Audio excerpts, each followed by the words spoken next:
Wheel chair पर बैठा अंश दरवाजे पर टकटकी लगाए हुए था। उसे अपनी दीदी के आने का इंतजार जो था। रोज इसी समय उसकी निगाहें दरवाजे पर टिक जाती थी। दिव्या, अंश की दीदी, जो अंश के लिए सब कुछ थी। 20 साल पहले की बात है। रमेश और शांति का एक मध्यम वर्गीय खुशहाल परिवार, और परिवार में 2 बेटियां। बड़ी बेटी दिव्या 13 साल की और छोटी काव्या 10 साल की। सभी खुश थे। एक दिन अचानक रमेश जी की पत्नी को चक्कर आ जाता है और गिर जाती हैं। रमेश जी डॉक्टर के पास लेकर जाते हैं।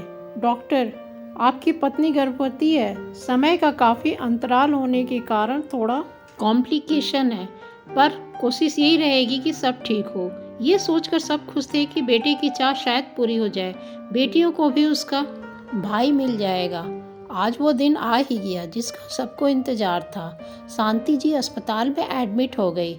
डॉक्टर, सॉरी, शांति जी को नहीं बचा पाए और जन्म लेने वाला बच्चा लड़का है। लेकिन दुखद भरी समाचार ये है कि बच्चा स्पेशल अर्थात शारीरिक और मानसिक रूप से क्षम, यानी कि आजीवन चलने फिरने और बोलने में असमर्थ रहेगा। इस दर्द से अंश के पापा तो बिल्कुल टूट ही गए और धीरे धीरे गंभीर बीमारी के शिकार हो गए और 5 साल बाद उनकी भी मौत हो गई। अब घर के अंदर बाहर सभी कामों की जिम्मेदारी दिव्या पर ही थी। छोटे भाई को संभालना, घर के काम काज, छोटी बहन की जिम्मेदारी अब दिव्या पर ही थी। समय बीतता गया। छोटी 23 की हो चुकी थी और बड़ी 26 साल की हो चुकी थी। अंश भी अब थोड़ा थोड़ा कुछ समझने लगा था। बोल तो नहीं सकता था, पर आंखों आंखों से ही अपनी बातों को जाहिर कर देता था। अंश की दोनों दीदी भी उसकी आंखों की इस भाषा को समझने लगी थी। उसकी देखभाल तो अब आजीवन एक नवजात शिशु की तरह ही करना था। एक दिन दिव्या ने काव्या से कहा, काव्या, तुम्हारी पढ़ाई भी पूरी हो गई है, अब तुम्हें शादी कर लेनी चाहिए। काव्या, नहीं दीदी, आप मेरे से बड़ी हो, पहले मैं कैसे कर सकती हूँ। दिव्या बोली, नहीं काव्या, मेरे ऊपर बहुत सी जिम्मेदारियाँ हैं, मैं शादी नहीं कर सकती। किसी तरह से दिव्या ने काव्या को शादी के लिए तैयार किया। दिव्या, रवि के माता पिता से बात करूं? रवि काव्या का एक बहुत ही अच्छा दोस्त था, बहुत ही संस्कारी। काव्या अक्सर दिव्या से उसके बारे में बातें किया करती थी। शादी की तैयारियों में दिव्या के मामा मामी ने काफ़ी सहयोग किया।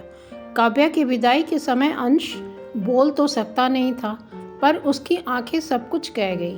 कितना उदास था। इतने दिनों का साथ जो था, जन्म से ही उसने दोनों बहनों को ही तो देखा था। उसके लिए वही सब कुछ थी। समय बीतता गया। दिव्या सुबह 10 बजे काम पर निकलती और शाम को 6 बजे वापस आती थी।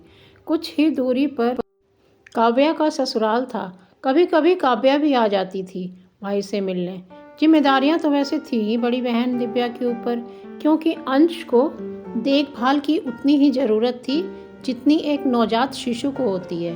काव्या भी अपने भाई को समय कम दे पाती थी, क्योंकि अब उसके ऊपर भी अपने बच्चों की जिम्मेदारियां थीं। समय बीत रहा था। अंश 20 साल का हो चुका था। उसकी दीदी और अंश एक दूसरे के बिना नहीं रह पाते थे। आज पता नहीं क्यों दिव्या का काम में मन नहीं लग रहा था। वो अपने आप को असहज महसूस कर रही थी। दोपहर में ही छुट्टी लेकर घर आ गई कि आज थोड़ा ज़्यादा समय अंश के साथ बिताएगी।